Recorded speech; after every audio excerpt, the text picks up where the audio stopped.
Je t'appelle, toi le Dieu qui répond. Écoute-moi, entends ce que je dis. Garde-moi comme la prunelle de l'œil, à l'ombre de tes ailes, cache-moi. Au nom du Père et du Fils et du Saint-Esprit, Amen. la grâce de Jésus-Christ notre Seigneur, l'amour de Dieu le Père et la communion de l'Esprit Saint soient toujours avec vous. Et avec votre esprit. Aujourd'hui, jeudi 16 février, le Seigneur nous invite à nous tourner vers lui continuellement et à nous rappeler que nous sommes des créatures venant de lui et que nous sommes appelés en fait à améliorer ce monde qui nous a été confié. Nous, ici à Saint-Rémy, nous voulons nous rappeler que nous continuons à célébrer notre 60e anniversaire d'existence tout au long de cette année 2023. Regardez les belles images sur l'autel qui nous rappellent justement cet événement-là. J'attire l'attention sur cette image où, n'est-ce pas, Clovis est baptisé par Saint-Rémy. C'est historique. Alors, en fait, on va demander par l'intercession de notre saint patron que nous apprenions à évangéliser comme lui et que par nos dires et nos faire, nous conduisions les gens au baptême. En fait, nous conduisions les gens au Christ. Commençons par nous tourner vers le Dieu miséricordieux pour reconnaître nos obscurités, nos infidélités.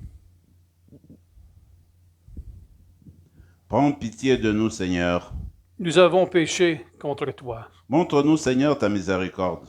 Et donne-nous ton salut. Que Dieu Tout-Puissant nous fasse miséricorde, qu'il nous pardonne nos péchés et nous conduise à la vie éternelle. Amen. Seigneur, prends pitié. Seigneur, prends pitié. Ô Christ, prends pitié. Ô Christ, prends pitié. Seigneur, prends pitié. Seigneur, prends pitié. Prions le Seigneur.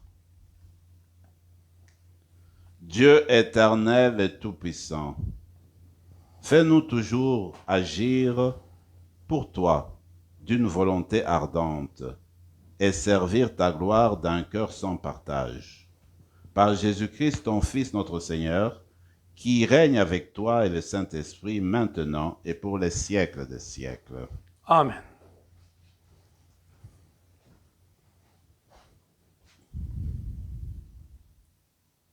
Du livre de la Genèse. Dieu bénit Noé et ses fils. Il leur dit, « Soyez féconds, multipliez-vous, remplissez la terre. Vous serez la crainte et la terreur de tous les animaux de la terre, de tous les oiseaux du ciel, de tout ce qui va et vient sur le sol et de tous les poissons de la mer. Ils sont livrés entre vos mains. Tout ce qui va et vient, tout ce qui vit, sera votre nourriture. Comme je vous avais donné l'herbe verte, je vous donne tout cela. Mais, avec la chair, vous ne mangerez pas le principe de vie, c'est-à-dire le sang. Quant au sang, votre principe de vie, j'en demanderai compte à tout animal, et j'en demanderai compte à tout homme. À chacun, je demanderai compte de la vie de l'homme, son frère. Si quelqu'un verse le sang de l'homme, par l'homme son sang sera versé. Car Dieu a fait l'homme à son image. Et vous, soyez féconds, multipliez-vous, devenez très nombreux sur la terre, oui, multipliez-vous. Dieu dit encore à Noé et à ses fils, « Voici que moi, j'établis mon alliance avec vous, avec votre descendance après vous, et avec tous les êtres vivants qui sont avec vous, les oiseaux, le bétail, toutes les bêtes de la terre, tout ce qui est sorti de l'arche. Oui, j'établis mon alliance avec vous. Aucun être de chair ne sera plus détruit par les eaux du déluge. Il n'y aura plus de déluge pour ravager la terre. » Dieu dit encore, « Voici le signe de l'alliance que j'établis entre moi et vous. et avec tous les êtres vivants qui sont avec vous, pour les générations à jamais. Je mets mon arc au milieu des nuages, pour qu'il soit le signe de l'alliance entre moi et la terre. Parole du Seigneur. Nous rendons grâce à Dieu. Du ciel, le Seigneur regarde la terre. Du ciel, le Seigneur regarde la terre. Les nations craindront le nom du Seigneur et tous les rois de la terre sa gloire. Quand le Seigneur rebâtira Sion, quand il apparaîtra dans sa gloire, il se tournera vers la prière du spolié et n'aura pas méprisé sa prière. Du ciel, le Seigneur regarde la terre. Que cela soit écrit pour l'âge à venir, et le peuple à nouveau créé chantera son Dieu. Des hauteurs de son sanctuaire, le Seigneur s'est penché. Du ciel, il regarde la terre pour entendre la plainte des captifs et libérer ceux qui devaient mourir. Du ciel, le Seigneur regarde la terre. On publiera dans Sion le nom du Seigneur et sa louange dans tout Jérusalem, au rassemblement des royaumes et des peuples qui viendront servir le Seigneur. Les fils de tes serviteurs trouveront un séjour, et devant toi se maintiendra leur descendance. Du ciel, le Seigneur regarde la terre. Alléluia, Alléluia. Tes paroles, Seigneur, sont esprit et elles sont vie. Tu as les paroles de la vie éternelle. Alléluia. Le Seigneur soit avec vous. Et avec votre esprit. Évangile de Jésus-Christ selon saint Marc. Gloire à toi, Seigneur. En ce temps-là, Jésus s'en alla, ainsi que ses disciples, vers les villages situés aux environs de Césarée de Philippe. Chemin faisant, il interrogeait ses disciples. Au dire des gens, « Qui suis-je » Ils lui répondirent, « Jean le Baptiste, pour d'autres, Élie, pour d'autres, un des prophètes. » Et lui les interrogeait, « Et vous, que dites-vous? Pour vous, qui suis-je » Pierre, prenant la parole, lui dit, « Tu es le Christ. » Alors, il leur défendit vivement de parler de lui à personne. Il commença à leur enseigner qu'il fallait que le Fils de l'homme souffre beaucoup, qu'il soit rejeté par les anciens, les grands prêtres et les scribes, qu'il soit tué, et que 3 jours après, il ressuscite. Jésus disait cette parole ouvertement. Pierre, le prenant à part, s'est mis à lui faire des vifs reproches. Mais Jésus se retourna et, voyant ses disciples, il interpella vivement Pierre. « Passe derrière moi, Satan. Tes pensées ne sont pas celles de Dieu, mais celles des hommes. » Acclamons la parole de Dieu. Louange à toi, Seigneur Jésus.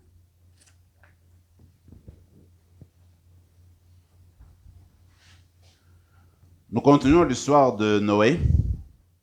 Moi, je me dis, les extraits que nous venons d'entendre, 3 points sont importants selon moi. Le premier point, c'est celui qui occupe pratiquement la première section du texte. Il concerne le renouvellement de la création. Parce que si vous constatez les paroles que le Dieu utilise, soyez féconds, multipliez-vous, ce sont les mêmes paroles qui ont été utilisées en Genèse 1, lors de la création d'Adam et Ève. Comme pour dire, avec Noé, avec toute la famille de Noé, Dieu reprend, Dieu renouvelle la création. Comme pour dire, avec Dieu, il y a toujours des recommencements. On ne peut pas se décourager avec lui, on ne peut pas perdre espoir. Quand Dieu tend la main, eh bien, il y a toujours l'aube qui va se lever.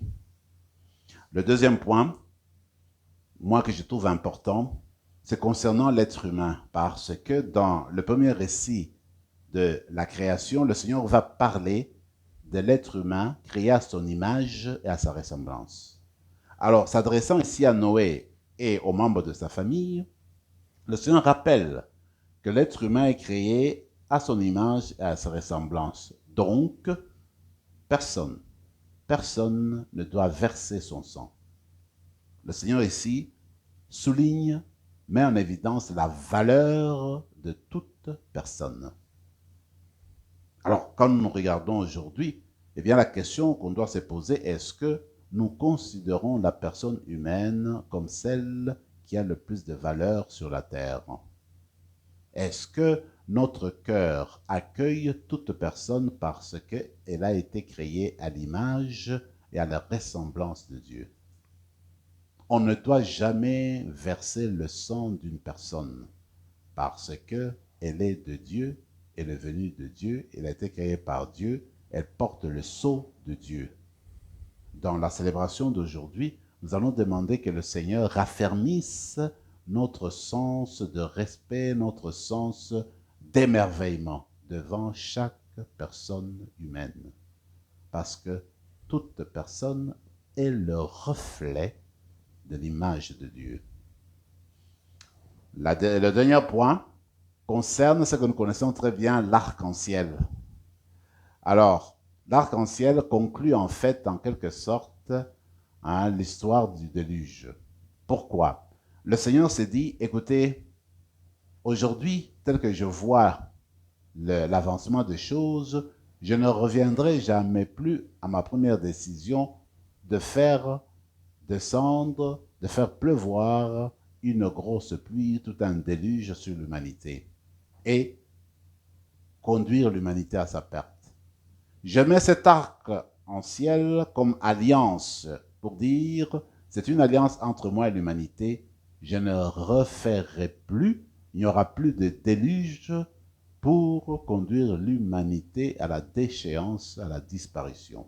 Voilà le signe de l'arc-en-ciel tel que la Bible nous le présente. En fait, ce que ça veut dire tout simplement, c'est que dans le cœur de Dieu, il y a toujours cet amour profond, cet amour inconditionnel envers l'humanité, que Dieu ne peut plus faire marche arrière devant la création, que Dieu nous a créés à son image et il veut que nous entrions dans sa communion, que nous participions au renouvellement de la terre, au renouvellement de notre personne et que nous soyons des personnes qui contribuent à l'édification de son royaume, en commençant maintenant et en continuant dans l'au-delà.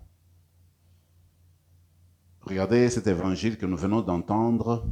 Les exégètes aiment à le situer au milieu de l'évangile selon saint Marc, et c'est vrai. Marc a comme 15 chapitres, et voilà qu'aujourd'hui nous sommes arrivés au 8e. Alors au 8e chapitre, le Seigneur pose une question de but en blanc aux apôtres. Eh bien, pour vous, qui suis-je? Mais avant cela, il commence par les sonder. Les gens, qu'est-ce qu'ils disent de moi? Et moi, dans cette réponse que les apôtres donnent, je me suis toujours dit que cela reflète en fait la position sociale de Jésus.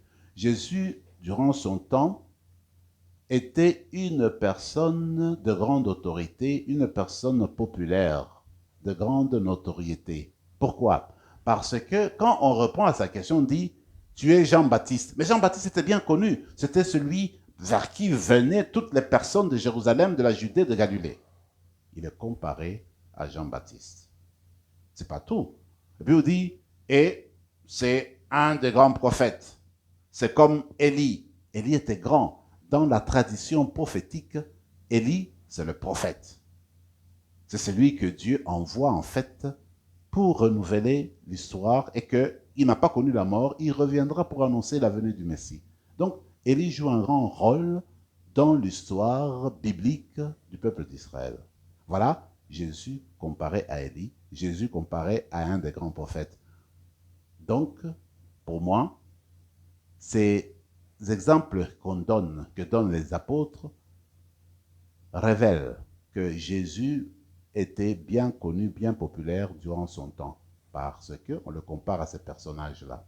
Mais ce n'est pas tout. Alors, comme je disais, le Seigneur pose la question, une des questions importantes. Aujourd'hui, on dirait la question qui tue. Il dit, vous là, pour vous, qui suis-je?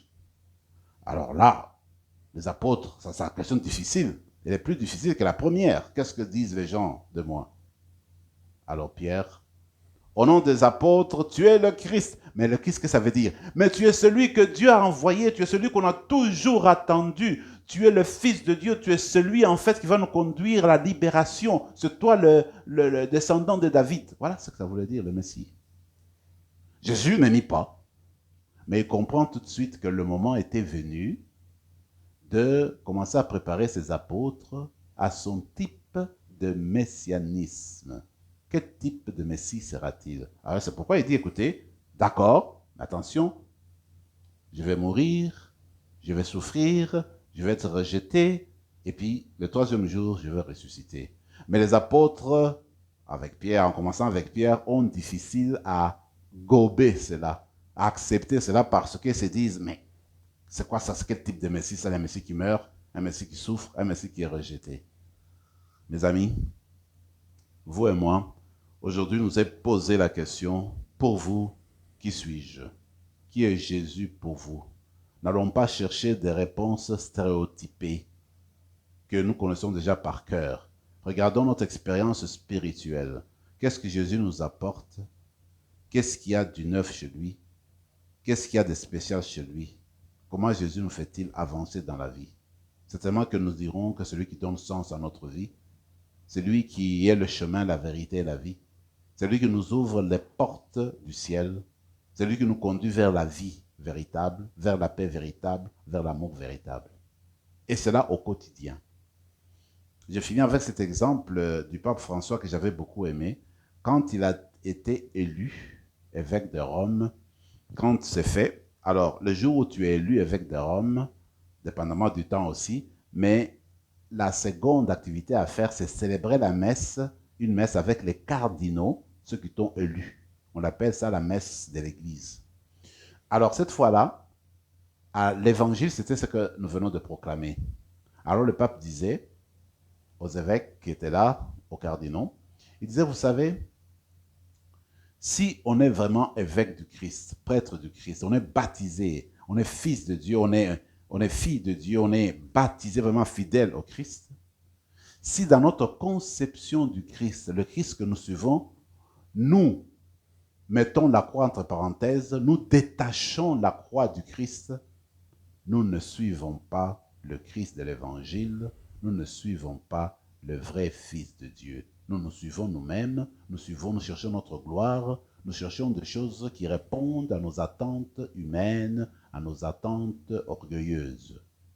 Donc, le Christ qui se révèle dans l'Évangile est le Christ crucifié. Vous vous rappelez, Paul, il arrive à Corinthe, il dit, moi, ici, dans cette communauté, je ne veux savoir rien d'autre, je veux connaître rien d'autre que le Christ et le Christ crucifié. Mais en fait, Jésus, Fils de Dieu, crucifié, que cela veut dire? C'est-à-dire que la croix de Jésus exprime tout ce qu'a été sa vie. C'est-à-dire une vie donnée de quelqu'un qui se donne jusqu'au bout, qui donne sa vie, qui a accepté de devenir être humain pour notre bien. Voilà la signification de l'amour, de la croix en fait. La croix révèle l'amour sans condition, l'amour inconditionnel de Dieu, l'amour illimité de Dieu, l'amour sans détour de Dieu. Alors en célébrant cette messe, demandons la grâce de connaître vraiment Jésus, de le suivre sur son chemin et d'aimer comme lui a aimé. Alors quand on aime comme lui a aimé, on ne peut qu'y aller jusqu'au bout. Et aimer jusqu'au bout, c'est porter la croix du Christ. Amen. Amen.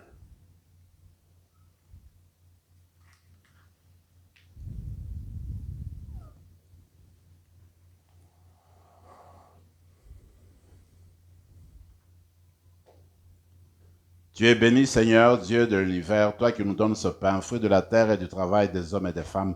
Nous te le présentons, il deviendra le pain de la vie. Béni soit Dieu, maintenant et toujours.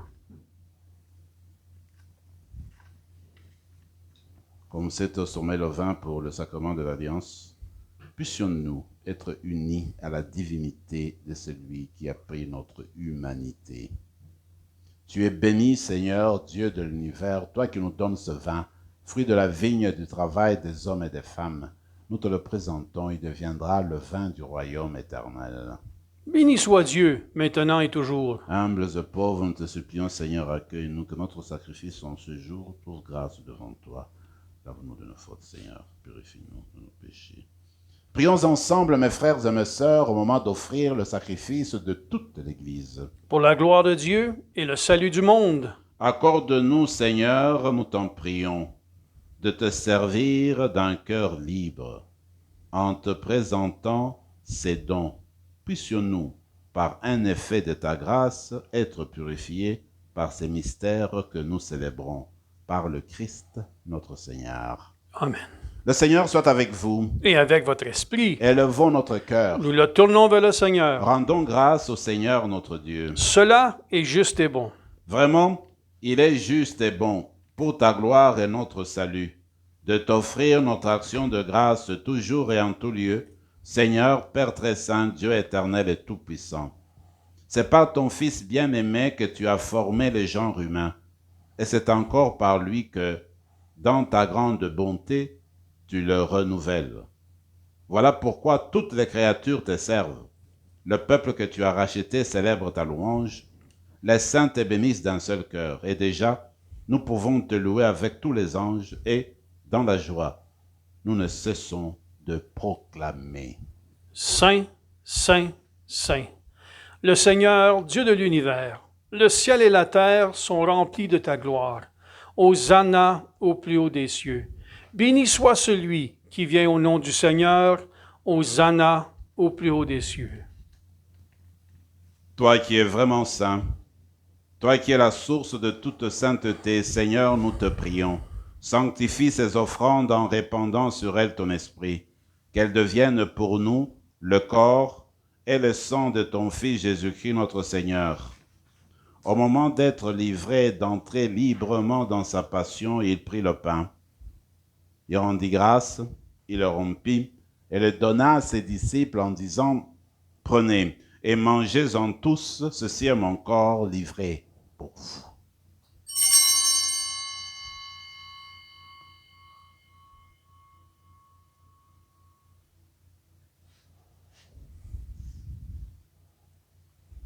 De même, après le repas, il prit la coupe. De nouveau, il rendit grâce et la donna à ses disciples en disant « Prenez et buvez-en tous, car ceci est la coupe de mon sang, le sang de l'alliance nouvelle et éternelle, qui sera versé pour vous et pour la multitude en rémission des péchés. Vous ferez cela en mémoire de moi. »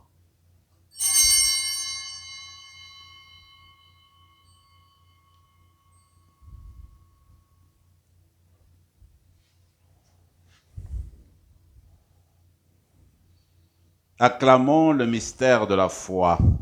Quand nous mangeons ce pain et buvons à cette coupe, nous annonçons ta mort, Seigneur ressuscité, et nous attendons que tu viennes. En faisant ainsi mémoire de la mort et de la résurrection de ton Fils, nous t'offrons, Seigneur, le pain de la vie et la coupe du salut. Et nous te rendons grâce, car tu nous as estimés dignes de nous tenir devant toi pour te servir. Humblement, nous te demandons qu'en ayant part au corps et au sang du Christ, nous soyons rassemblés par l'Esprit Saint en un seul corps. Souviens-toi, Seigneur, de ton Église répandue à travers le monde. Fais-la grandir dans ta charité en union avec notre pape François, notre évêque Marcel, Yvan son auxiliaire, et tous les évêques, les prêtres et les diacres. Souviens-toi aussi de nos frères et sœurs qui se sont endormis dans l'espérance de la résurrection.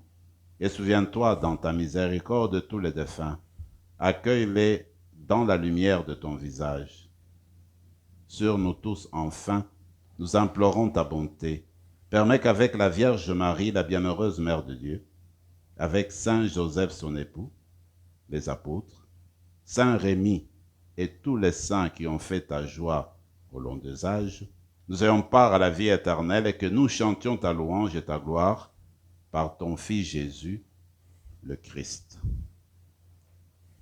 Par lui, avec lui et en lui, à toi, Dieu le Père Tout-Puissant, dans l'unité du Saint-Esprit, tout honneur et toute gloire pour les siècles des siècles. Amen.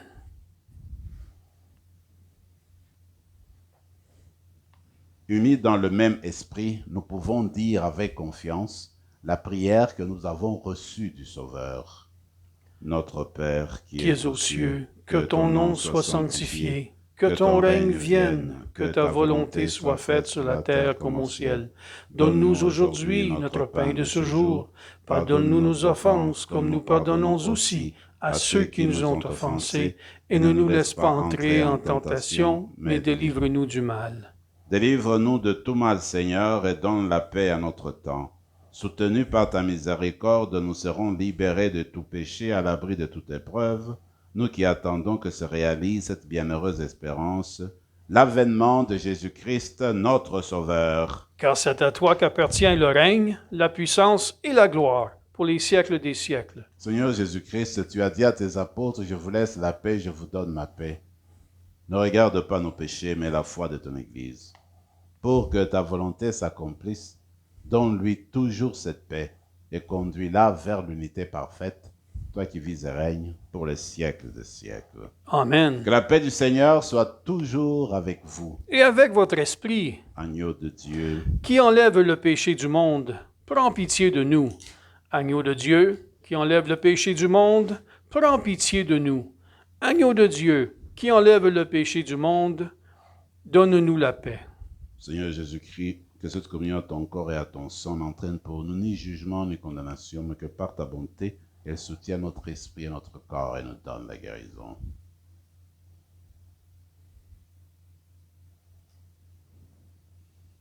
Voici le Christ, le Messie de Dieu. C'est l'agneau de Dieu, celui qui enlève le péché du monde. Heureux les invités au repas des noces de l'agneau.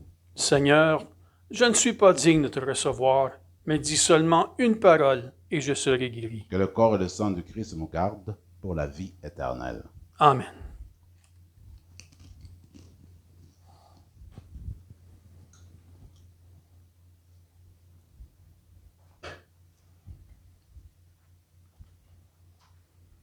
Le corps du Christ. Amen.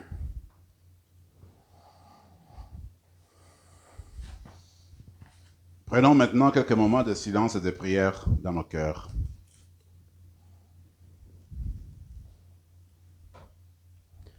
Le Fils de l'homme est venu pour donner sa vie en rançon pour la multitude. Prions encore le Seigneur.